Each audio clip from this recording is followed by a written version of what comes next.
Alright, me and my youngin', I'm not going to show you, don't worry. We're fixing to go out right here and go do some wild harvesting. Urban, y'all, urban. So long story short, there's Echinacea. Long story short, we were coming back home a while ago, and we were coming up a road, and I spotted some St. John's wort right down the road. St. John's wort. Wort just simply means plant in German, so St. John's plant. Right down the road, and we also got some wild Teasel growing, but you don't want that until it's fall time to get the roots. So we're going down our road right now. Yonder up there on the hills is our home, our farm. But so anyway, hey, look at there. Whoa, everything's coming crashing down. There's some elderberries up yonder. Yeah, just hold that, honey. Has it got my scissors in it? No. Did they fall? No. We gotta find them. All right. Anyway, so we're just going to go down here, and I'll show you when we get down here. River sure is down. It was up not too long ago.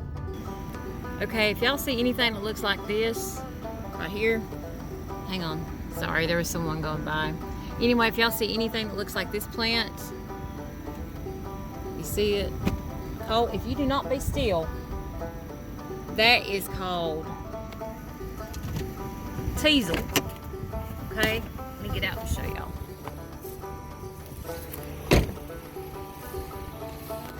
It's growing, looks like this, growing up to the top. It holds a lot of water in it, and that's how it catches a lot of insects. And it basically, you know, devours them into its food. But this is what it looks like on top before it flowers. Now the root of Teasel is very medicinal for Lyme disease. So you want to harvest it in the fall. It's going to have a shine of a root on it. But you got to be careful of all these thorny little leaves. It's got little thorns all up down the stem and on the leaves.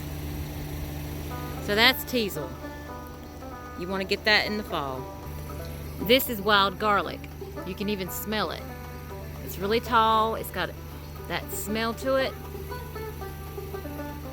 This is wild garlic. And I just pulled it up, and this is what it looks like on the bottom. Like a little clove of garlic. So I want to grab some of this and take it home. Okay, we're going to go on down the road, and we're going to come across some wild St. John. And I call it wild, y'all, because I haven't grown it myself. It's growing in the wild by its own. So if I say wild, it means it's growing wild out in the side of the road or in the pasture or the farm. We're just right down the road from the farm, and not everything grows on the farm, so I just come down here away from any type of farm fields like soybeans and all that mess. Don't harvest anything near soybeans or cornfields. There's been sprayed with pesticides. It runs off into the land. It sprays through the air. So don't harvest nothing near a field, okay? All right, let's go get some St. John's. It's right in front of a house, so I don't want to seem suspicious. I don't want these people getting kind of like, what in the world? Because, you know, I would be suspicious. So I'll show it to you, and then we'll head on down the road. All right, there's the wild St. John's. So I've got to get out here and get this. We're going back up the hill. See, we live up yonder.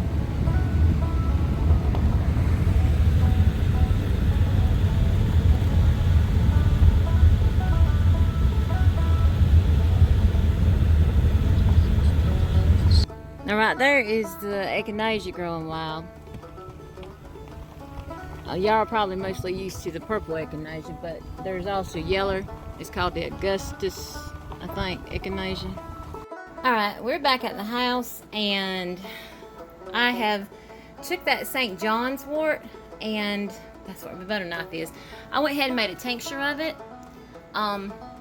This is actually an oil, an infused oil I'm making, and I want to show you something. I came across some wild St. John's wort yesterday, right down the road, the opposite end from here. So I took it and I tinctured it yesterday. Now, when you usually pour your vodka is clear. But with St. John, when you let that tincture sit, and pretty much almost instantaneously, it takes on this pinkish hue. And that's the medicine within it. That's the remedy within it. Your vodka, your tincture rather, will turn like a deep, dark, beautiful red. Kind of like a scarlet red over the next several weeks. But let me show you the difference. Let me show you how quick it does this. This one was done yesterday. Okay, you see the color in it, right? Now look at this one. Do you see the difference in the color?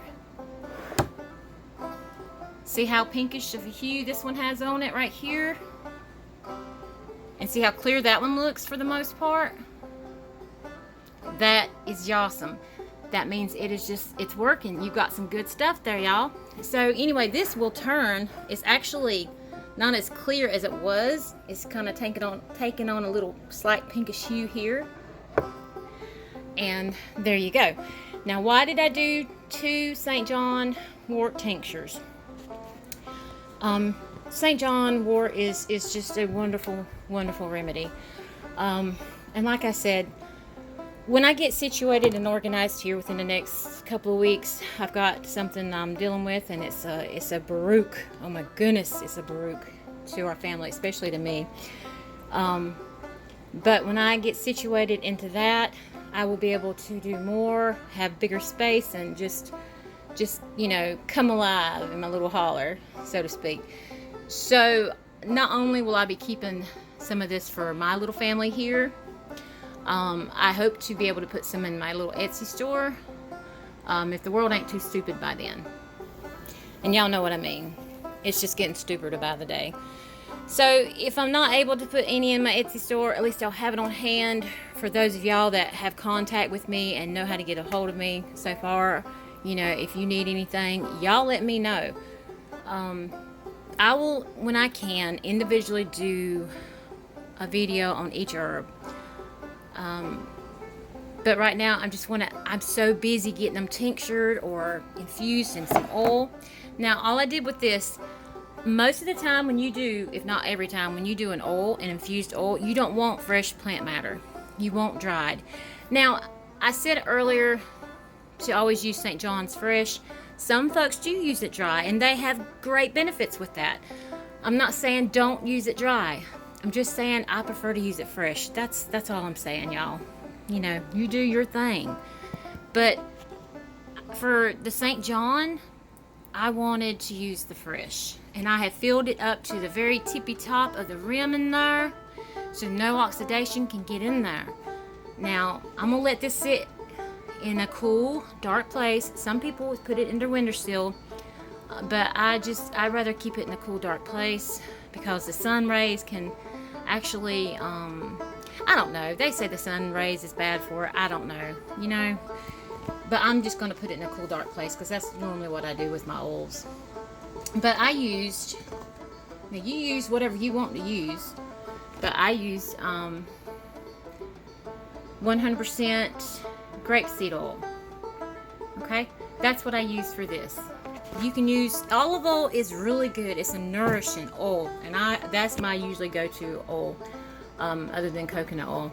But you have to watch your olive oils because they can go rancid so quick. You just have to be on the money.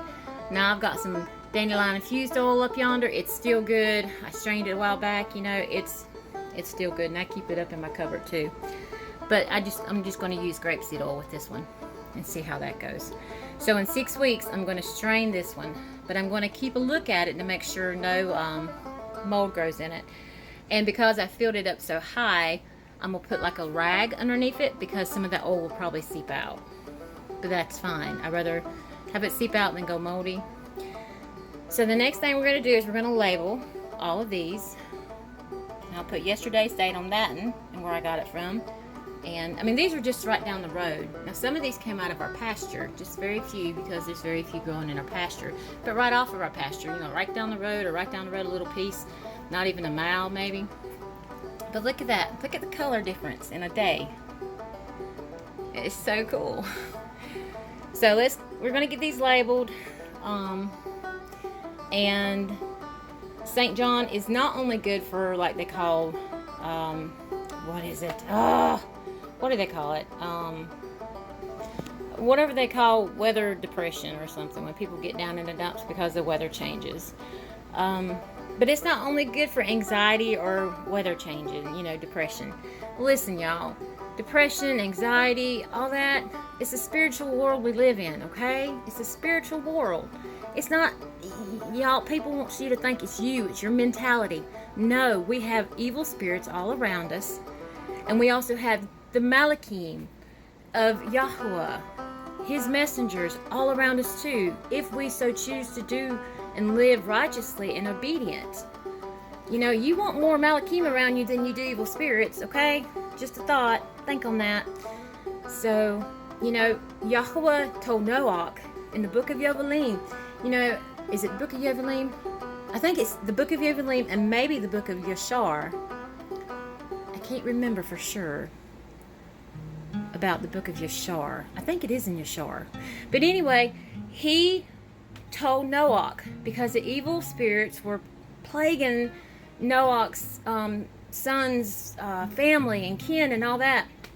And he told them, I will give you herbs to drive off the evil spirits, to heal the body from the curses and the plagues that they put upon your body. And they were commanded to give Noach the remedies that would, you know, counteract the curses and the plagues that the evil spirits were plaguing upon the men. And it was all herbs. This is where our remedies come from. This is where herbal medicine or remedies come from. Yahuwah created them, and each one of them has so much they can do for us. And they can ease our ruachs, okay? And they can ease our body. And a lot of them can heal our disease. Disease. Take that word. Slow it down. Chop it in two. Disease. Dis-ease. Dis-ease of the body, mind, and ruach. Okay? So think about that. And look that up. You ain't got to take my word for it. I know it's in there. But look it up. Okay? And too bad we can't find Noach's book, because my goodness, in the morning time, what a baruch that would be. But until then, we have to learn and study and show ourselves approved of his scriptures and his land, his remedies, his love, his kindness, his mercies, his truth.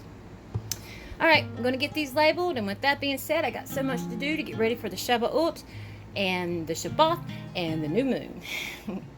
So, St. John's Wort tinctures, all you do is put your fresh plant matter in there, fill up the jar, put near to the, you know, fill it up about at least right about there, you know, and then top it off with vodka. Put a cap on it, seal it, put it away for 8 weeks, make sure you label it, then strain it and learn how to use it.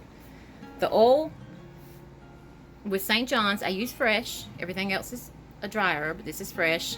Fill it up. Well, I put about 3/4 of the jar of herb. Fill it up to the very tippy top with oil to keep any condensation out. Cap it, label it, put a rag underneath it, put it in a dark place for about 6 weeks, strain it, use it. You can put it in balms and salves. And if you're just going to keep the oil for a while, probably keep the oil in the refrigerator, because that way it'll keep it longer. Because it's just, it's an herb that won't last quite as long, you know, without any kind of preservative in it, like beeswax or something like that. Or honey, which is beeswax. Anyway, y'all have a good one. And sorry I'm talking fast. I'm in such a hurry to get things done. Ready for this preparation and ready for this I was going to say Shabbat, but that's in another day. Just ready for Yahuwah's Kodesh days upon us. Shalom from Hilltop HalleluYAHUWAH. HalleluYAHUWAH.